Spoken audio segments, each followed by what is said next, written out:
everyone, it's Shane Kanto, your Wasteland Reviewer, and welcome to the Wasteland Retrospective here on the SPDM Crew Podcasting Network. And this is my weekly show where my guests each pick a film related in some shape or form, and hopefully by the end of this episode, you have 2 films to add to your watch list. And joining me, our fearless leader, it is Mike Hilty.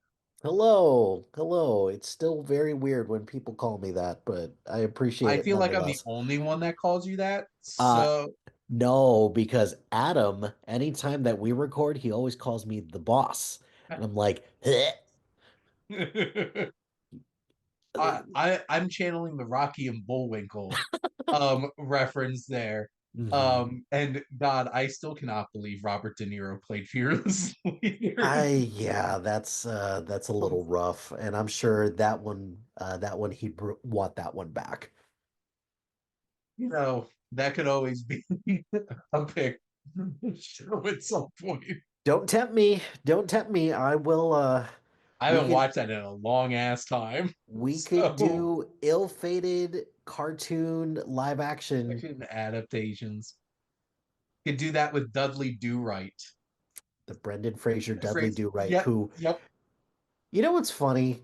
Dudley Do Right, and the combination of that movie and the Mummy movies is one reason why I thought that Brendan Fraser would make a great Peter Parker. Because he's got the quirkiness, he's got a little bit of the zaniness, but he can do the action star. Turn it back to And the 80s.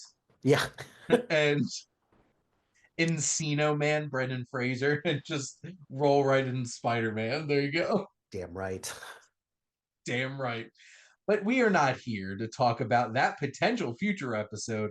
We're here to talk about a double dose of some Ron Howard directed films that are honestly similar in the idea of like these are action kind of thrillers about a very specific profession.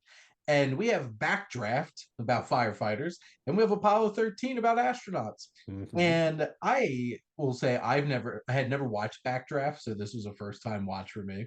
Oh, And we have two feuding siblings carry on a heroic family tradition as Chicago firefighters. When a puzzling series of arson attacks is reported, they are forced to set aside their differences to solve the mystery surrounding these crimes. And you know what? Who's this starring? Kurt Russell. Kurt Uh, Russell. and Weiss, because he plays their dad too Yeah. earlier in the movie with a sick fireman's mustache. The stash is beautiful. And we got sorry, I was gonna say Billy Baldwin, William Baldwin. Yeah. Um, which also I was watching this and just my wife was just like, I bet you F Billy Baldwin, didn't you? From Forgetting Sarah Marshall. Yeah. So that's how I know Billy Baldwin. Yep. But this is also starring Robert De Niro, Donald Sutherland, Jennifer Jason Leigh, Scott Glenn, JT Walsh. This just has a really, really strong cast from, was this 90 90. 91, the year Yep. of my birth. But, Mike, what are your general thoughts on Backdraft? So there's a couple things about Backdraft. One, it is a Chicago movie, so Mhm. I can't help but love it. Second of all, this is a movie that I watched because my dad owned the VHS. And This is a also, dad movie, this through is and through. a total dad movie. Mhm. But the thing that always stood out to me about Backdraft, just looking at the poster of it, because I used to Mhm. own the poster of this, because a guy walking through a fire, and it's just so badass. Um, Mhm. the movie itself is, I think, as close to like a guilty pleasure as I can make it, because this story does not make a lick of sense at all. Um, and also Billy Baldwin and Kurt Russell are just exude big dick energy to one Yes. another, and it is so ridiculous. But there's some things about this that I really enjoy, like the firefighter camaraderie Mhm. here. This whole concept of like you go, we go, which I always really appreciated that.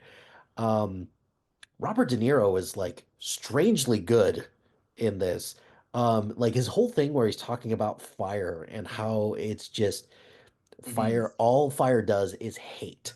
And just a vivid metaphor with that. And Jennifer Jason Leigh and Rebecca De Mornay are just outstanding in this as well. Um, Scott Glenn with just such an asshole in this, but that is kind of like the epitome of like 90% of the people in this movie is everyone in here is an asshole. And also sneaky Donald Sutherland, just creepy as all hell in Yes. this. But yeah, I there's a lot to love about this movie, even though I'll concede it's also not very good. So, as a first time watch, some of my big takeaways: one, this did not need to be 2 hours and 17 minutes. No, no, Um, absolutely not. they could have easily cut out the whole entire storyline with Jennifer Jason Leigh, They and could that have, whole yeah. entire romance Yep, just felt packed on. Because it really didn't add much to the movie, to be no. honest. And it really was only there because like this is a early 90s flick that needs to, hit the different quadrants Hmm. and get women in the seats too, because this is a macho film I was about to through say, and through. wait a second. Kurt Russell isn't going to get the women in the seats? Kurt Russell's gonna get everybody Exactly, seats, exactly. which so the opening scene was so melodramatic but so like powerful, Yeah. and like I felt so bad for that kid. um Billy Baldwin, I feel like there's such an interesting range of talent in the Baldwin clan, because like No. Alec Baldwin is legitimately a fantastic actor. You could What you think of him as a human being, there's plenty of That's things that you could tell. irrelevant. Yeah. Stephen Baldwin, It's like, odd, like he has his moments, like The Usual Suspects, I think was really good. But Biodome, him and Pauly Shore, yeah. like come on. And I feel like Billy Baldwin is like serviceable and does a fine job in this role. But I think he's a little out of his depth when he has to act against Kurt Russell the whole entire movie. Because Well, I Kurt think the Russell pro is just so much raw I think charisma. I think the problem is that if he acts around literally anyone, most of them are acting circles around him. So the way that you kind of put it is that Billy just feels like he's the guy in the middle. He's like Yes. not quite as good as Alec Baldwin, but not making the shit decisions that Steven does. Nope. So poor Billy just in the 90s, they tried to shoehorn him in so much and be like, let's, let's get Billy out there. But Mhm. um this also will go down for me as one of the weirdest Universal Studios attractions that are out there because who's clamoring for a backdraft My wife theater loved this trapped amusement apparently, and was very well, upset when they took it away. so okay, slight counter to piggyback Yeah. off of that, that doesn't change the fact it's a cool experience. It is Yes. awesome. It was an But awesome who thing. asked for it? Exactly. Yeah. That is I guess what what I'm kind of Like wondering is I feel like Twister makes more sense than mm, throwing out like a backdraft thing. But I have to say, the special effects in this are insane. Like, I mhm, can't believe this movie is 34 years old, and just the incredible amount of care mhm. and planning and setup every single one of these fires. And like the moments where like a door will bow out, Yeah. And you're just like, oh, Ooh. Yeah. oh no. And just like fireballs, like shooting out and stuff like that. All of that was thrilling and exciting and really worked for the film. I There's obviously some like obvious cliches. Like I think JT Walsh is so incredible as being such a hateable guy. Yes, because that is And literally what he is in most of his roles. yes, and whether it's Sling Blade or the remake of Miracle on 34th Street, here he's just not a kind of guy you like at all. And like that character is so cliche in this movie, but like Yeah. he does a great job of conveying that. I love the addition of De Niro in this. And like this feels like a la Copland, where it's Mhm. just like he's unexpectedly in this ensemble in a smaller supporting role, but he's so authentic and grounded in it that it really works. I love Donald Sutherland, and he's great doing whatever. It feels like it's kind of, it felt a little distracting, even just having him in this movie in such a small role, but like he makes the most of it. And God, that parole scene Oh, yeah. where De Niro pushes his buttons and Hmm. he reveals himself to how he really is. That was so good. But like, yet again, did Ronald Bartel need to be in this movie? No, And no. I feel like that's where a lot of this film, like this Gregory Wyden's script could have been. I Condensed can't, a I lot. can't, I can't legally tell you to lose weight. I just need you to tighten. Yeah, Like right. that's exactly what this script needed to do. Um, I guess, Mike, I have a question for you. We can reveal it, but at this point, did you see it coming? Who was the arson? Um, no. When I first saw it, no, because I the first time I saw it, I was like, why would a firefighter do this? But then once you kind of like peel back the layers, like, Mhm. yeah, yeah, I feel like a firefighter would be the person to know how to do all these things. right. So when I was a kid, no, I blew my mind. But then after watching, because I rewatched this maybe about 2 weeks ago, was like, Mhm. no shit, it was him because who else would have the expertise, like you said, to be Mhm. able to set a fire like this? And more importantly, who would have the motivation to do it? Because we've seen this time and time again. The internal affairs department is the one that always fucks people over. So why would this be any different now? Um, so yeah, it I would like as a couple weeks ago, I was like, would it have made sense if it was like just one of the other ancillary firefighters instead of like the top guy? And the answer is probably not because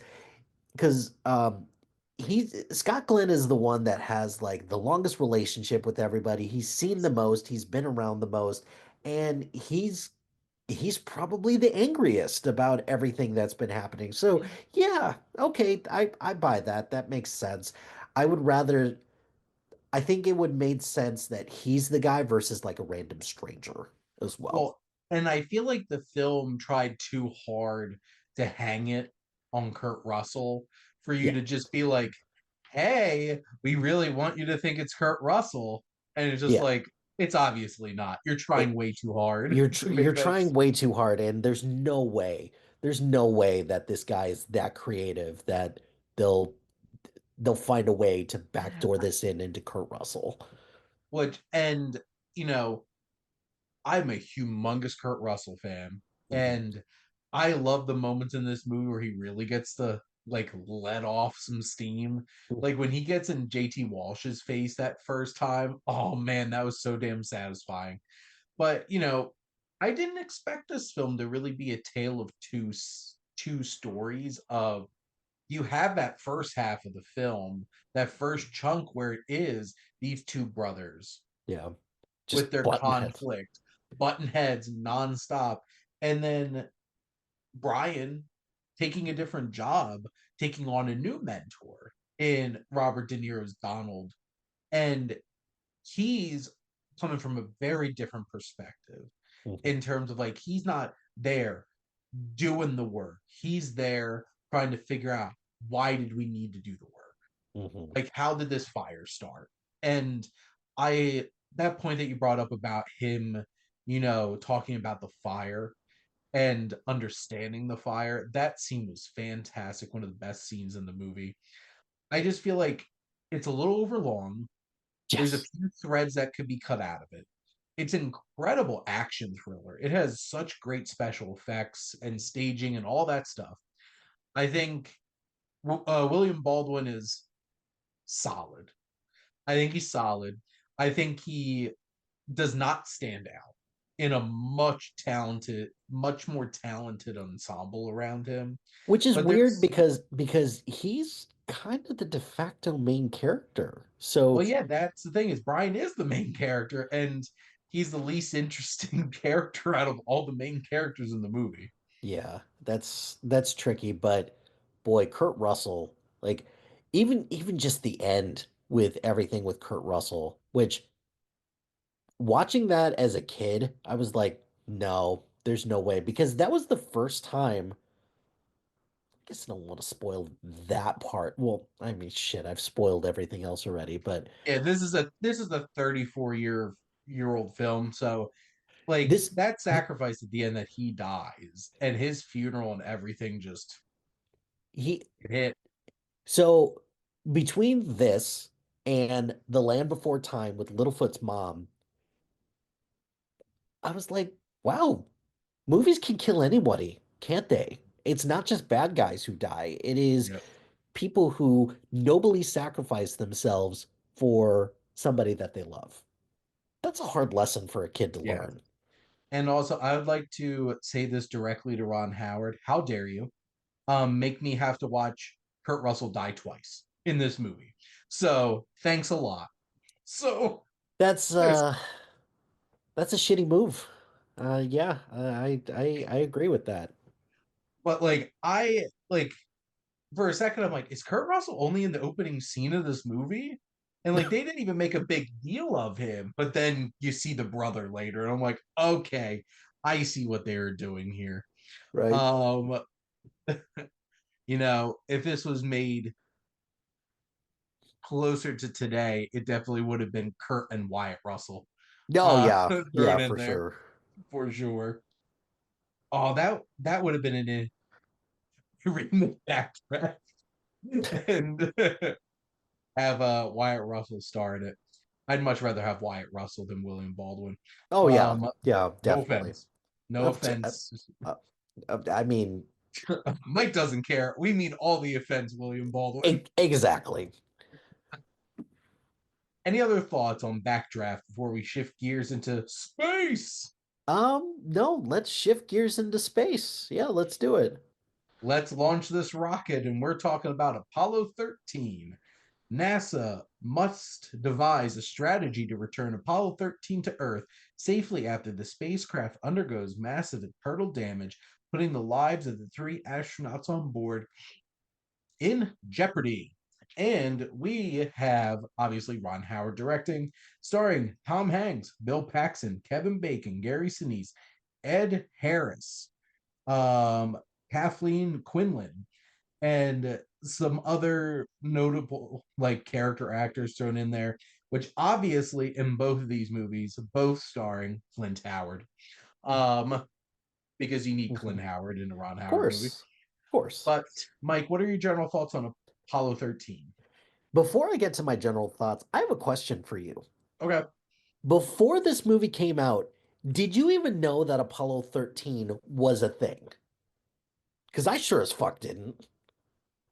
Like, to be it's fair, I not was 4 years old when this movie came out, fuck. I walked so right into that. That So Oh fuck. That I don't think I really knew much about spacecraft and trips to space at that point. Um, oh I I probably knew about the moon landing, but agree. like that was probably about it. Okay. So, all right.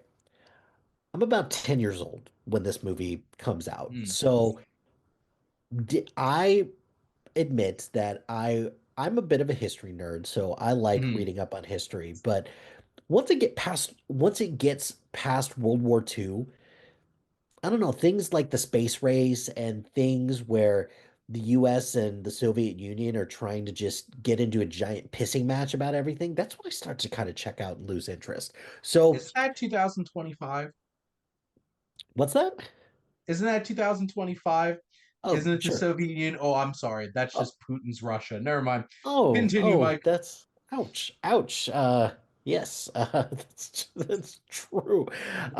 But I did not know that this was like a historical event. So that Mhm, is the thing that I appreciated the most about this is that anytime that a movie or a biopic or something can showcase a part of history that doesn't really get as much love per yeah. se, and it's still an important part of US history because Jim Lovell is like just one of those astronauts that is just like definitely high up there in terms of the influence that Jim Lovell had on the just the whole astronaut program as a Yep. whole. So like I didn't know who Jim Lovell was. Like he's not John Glenn and he's not Neil Yeah. Armstrong. So, you know, if the biggest thing that he is known for is this catastrophic failure on this, like why would I know it? But watching this was like,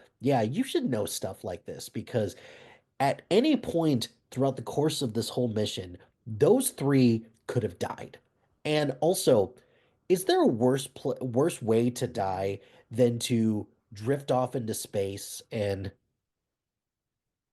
just go into the nothingness? No, that's a pretty horrible way of Mhm, of of going. So I appreciated a lot of what this movie did because it introduced this whole new like part of history that I didn't really know anything about. mhm, Tom Hanks is just fantastic in this. And yes, I get that this line is this movie is synonymous with the line Houston, we have a problem. mhm. But that as soon as he says that line, it is just balls to the wall the rest of the time. And even though this is based on a historical event, you're still at the edge of your seat wondering if these guys are ever going to get back home. Absolutely. And this is one of those kinds of films that like I think people take it for granted Oh yeah, for because like sure. this has become such a just similar to Tom Hanks. You just accept that Apollo 13 is this really quality film and not realize like this is such a great film. And Uh-huh. to be honest, this is what probably Ron Howard's best movie. Like, It depends on your perspective, but yeah, like this is pretty high up there for me. If not my mhm. complete favorite, it's definitely like top three.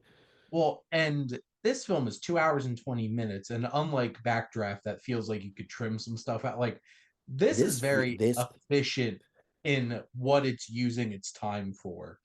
And even from like the opening scene where they set up all of this hope and drive for these astronauts by watching Neil Armstrong on the moon. And it really sets it up. And we care about Jim Lovell and his wife and his child. And we feel that. We empathize. And that's so important. I think that's the important thing that Ron Howard brings is that humanity. yeah, So like people criticize him for being workmanlike and not sure. exactly like Ron Howard's not an auteur director or anything like that, but he knows how to tell a story. Yep, And there's some films of his that are really, really quality, and this is the top tier one of that.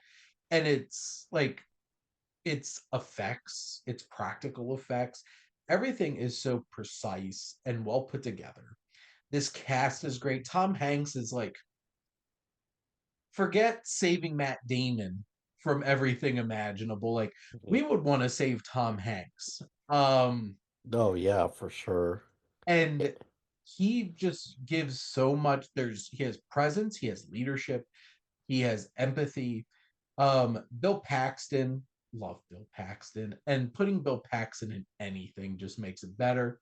Um, Seeing Kevin Bacon in Kevin, this, Kevin Bacon is just sneakily just one of the interesting additions to this because Kevin's Kevin Bacon's character, he's the odd man out because he's the yeah, last minute addition to this group because Gary Sinise he can't because he's sick. But then you realize, oh, the internet or this is pre-internet, so they done fucked up and like, wait a second, we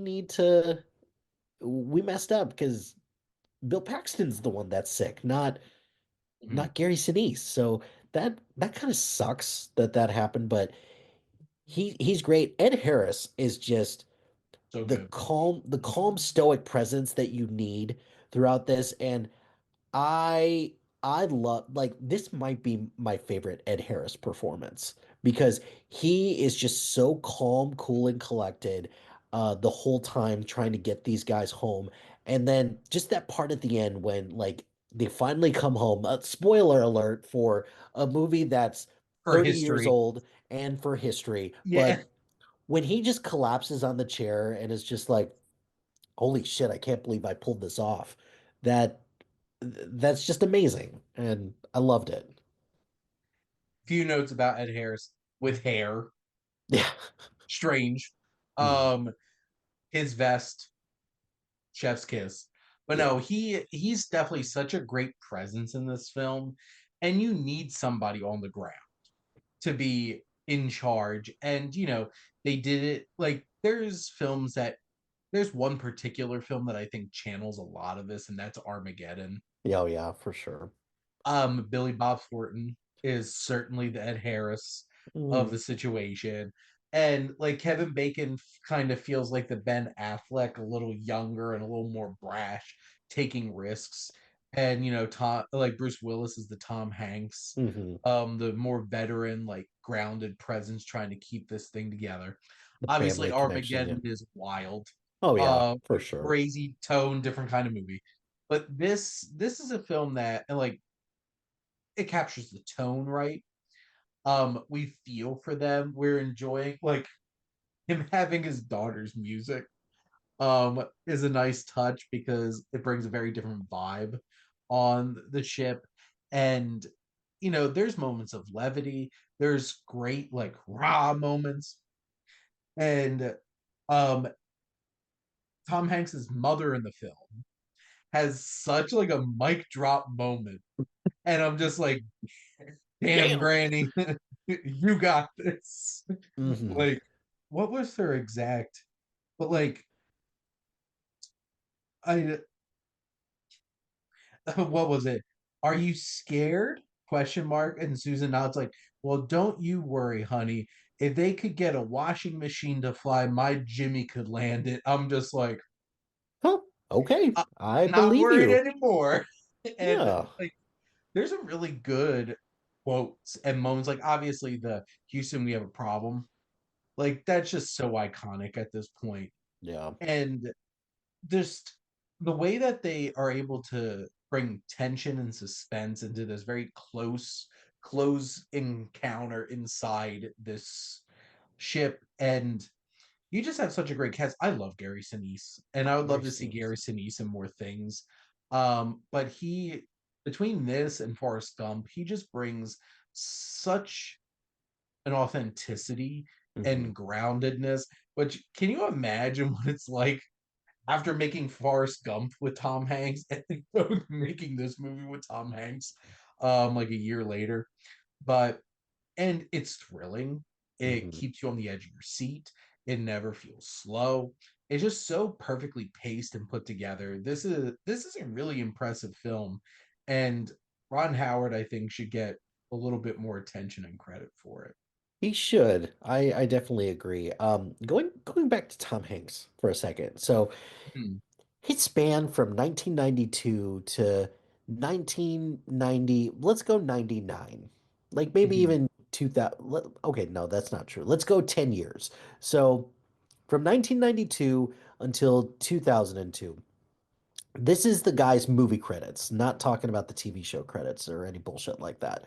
So we've got, I guess we have to start with Radio Flyer, I guess, but whatever, that's neither here nor there. Then we've got A League of Their Own, Sleepless in Seattle, Philadelphia, Forrest Gump, Apollo 13, Toy Story, That Thing You Do, Saving Private Ryan, You've Got Mail, Toy Story 2, The Green Mile, Castaway, and Road to Perdition. No one is ever going to have a career that good ever, ever again. Damn. Oh, Did you say Catch Me If You Can? that was the last one. That Yeah. was the last one. Catch Me If You Can. Because then after that, 2004 is when things get interesting because we get the Lady Killers and the Terminal and the Polar Express. I will argue with anybody who says that he was miscast in The Lady Killers because he was a damn good time He in The so Lady Killers, well even though it's plus like the worst Coen well Brothers movie. plus also Tom Hanks has never played a villain, really. He hardly ever does. Yeah, And I it's feel like what Cloud Atlas, he kind of and that was the thing, like he played a villain in yeah. some of the storylines. They Mm. still needed to balance it out and have him. Be not a villain, but yeah, it's So is Elvis his only like true full villain performance?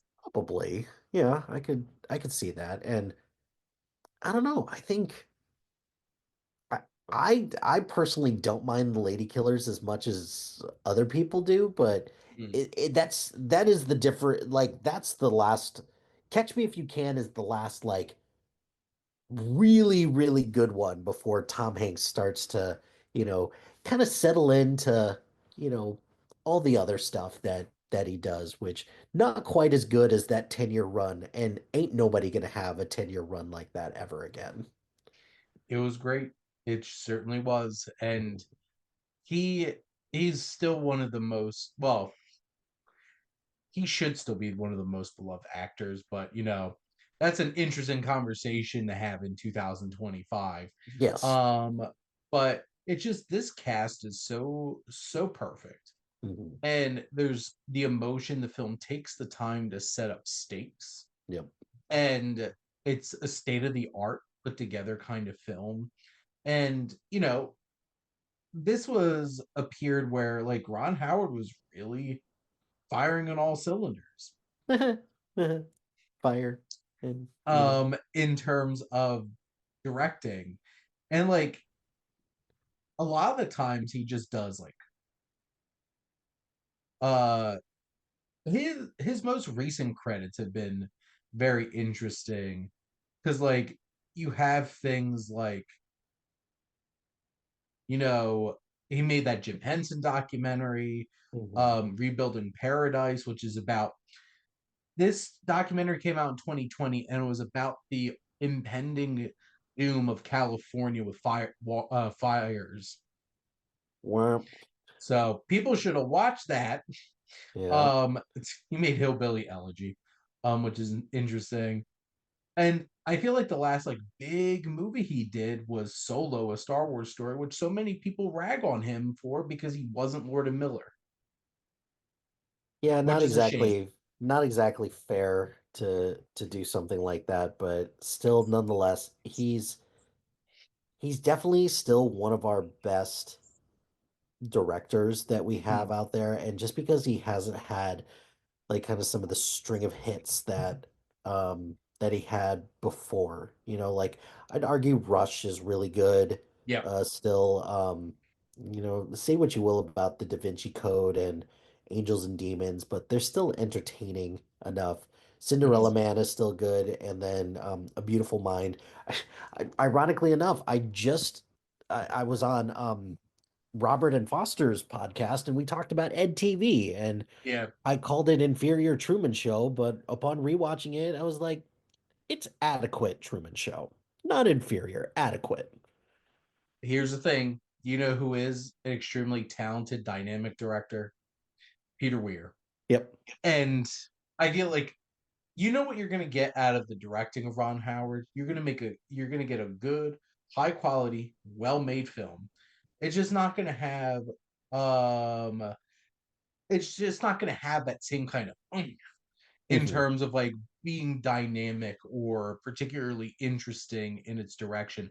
But it works. It sets the stage for the actors, the music.